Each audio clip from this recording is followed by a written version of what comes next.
প্রতিশ্রুতির পূরণ নাই, তাই সংগ্রাম চলছে চলবে। 50,000 ভ্যাকেন্সি চাই, রাজপথে দাবি ভাই, তাই সংগ্রাম চলছে চলবে।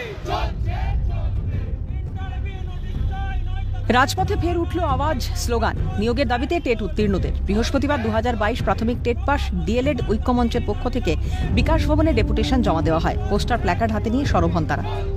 বিকাশ ভবনে এসেছি, পর্ষদ আমাদেরকে বারবার বলেছে আমরা শূন্যপদ চেয়ে পাঠিয়েছি বিকাশ ভবনে।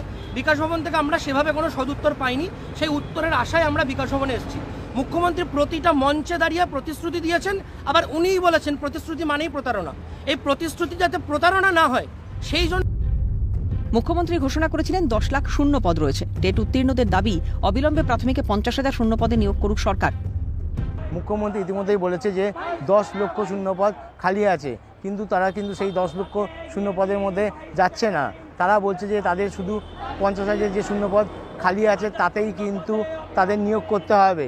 আমরা গত 2 বছর উত্তীর্ণ হয়ে 2022 প্রাথমিক টেট উত্তীর্ণরা দুয়ারে দুয়ারে, কখনো নবান্ন অভিযান, কখনো বিকাশ ভবন অভিযান, কখনো এপিসি ভবন অভিযান, কখনো কালীঘাট অভিযান, শুধুমাত্র একটাই কারণ, মুখ্যমন্ত্রীর দৃষ্টি আকর্ষণ। আজকে আমরা 2022 প্রাথমিক টেট উত্তীর্ণরা প্রশাসনের সাথে সহযোগিতা করে আমরা একটা ডেপুটেশন কর্মসূচি করতে এসেছি।